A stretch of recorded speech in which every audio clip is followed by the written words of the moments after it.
What's going on, guys? Nick Lessigore here, Exit 12 Homebrew in the house. And I'm here with some very exciting news to share. I bought new equipment and I got it off Facebook Marketplace used, which is one of my favorite things to do. I scour the Facebook groups, the Homebrew Facebook groups, to find some cool things. And I've been in the market for this for a long time. The boys, my buddies in the online homebrew club BrewTubers, www.brewtubers.com, they know that I've been fighting with this specific piece of my process for a few months now. So I'm really excited. But in addition to that, before I reveal what I got, I also got some cool extras. So picked up a couple of 5-gallon ball lock kegs. You can never have enough kegs. The more I upgrade, the more I'm gonna need kegs. So I do wanna plan to start brewing 10-gallon batches at some point. And so to do that, I need more kegs. And so I'm really excited about that. And then the second piece of equipment I got, look at this big boy. Nice 20-pound CO2 tank. It was certified 2 years ago, so I should have quite a few more years left on it. And I need that just for everyday kegging stuff. Or everyday things that I use for the CO2, like canning and transferring from the fermenter into the keg. So really, really pumped about that. But let's go get the piece that I'm the most excited about.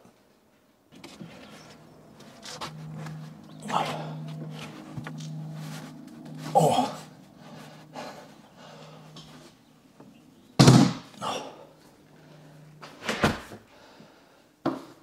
Let's take a look.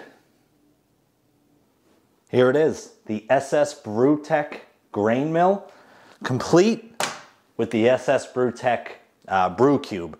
This thing is an absolute beast. The gentleman I bought it off of, unfortunately, had to close his brewery after 5 years. This thing is 3 years old. It's had one belt change. So the belt in there is only about a year old, and he gave me a brand new one included, just in case. And the brew cube came with the grain mill, as did, I got all these other pieces like the 20-pound CO2 tank, the 2 5-gallon kegs, all that for 460 bucks. So for me, it's a pretty great deal. He did use it for his 1-barrel brewery, but now this thing is going to be really confined to, at the most, 20 pounds of grain at a time. And even, the once a year that I have buddies over to brew, that'll be, closer to 50 pounds. But even then, as my dog drinks water, can't avoid that. But even then, it was a great deal. So I couldn't pass it up. I'm so excited to use this grain mill. Really excited to clean the thing. Some specs on the grain mill. It's got a high DC motor. You can actually change the gap setting here on the left. It's got this 1-button turn on, and it's 120 volts. Really, really excited about this grain mill. Some other things I'm really excited about with this grain mill are the 350 pounds per hour that it can mill. It's got a 15 or 25-pound hopper. The gap range is pretty great on it, and really it's super tall. The one thing I do want to get, the mill itself retails for $800. The brew cube for just under $250, I believe, or it might be $300. And then I do want to get casters for this to be able to swing it around the brewery as I see fit. Those are going to be about $80 out of pocket. So I'll get those in time, but overall, super, super excited about this grain mill. I need to start cleaning though. I want to get this cleaned, ready to go for a brew day, hopefully soon. I was actually going to brew today, but it's too cold. But let's clean this bad boy.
Okay, that's it.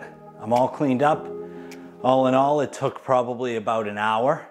It's 1 o'clock. Cincinnati's about to be playing Oklahoma, so I gotta watch that game. That's appointment television. And as you can see, there's quite a bit of cleanup here to do.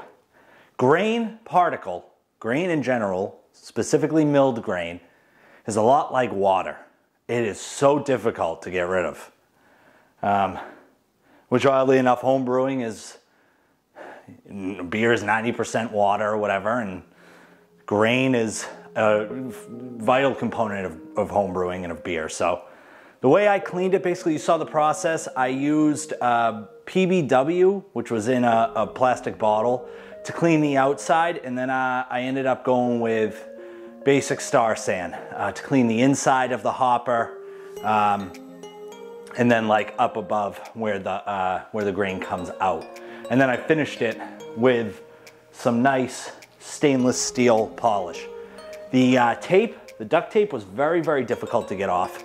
I didn't get it off of everything, but what I can say is that I don't need to. It was more so just for an aesthetic look. The grain mill's ready to go.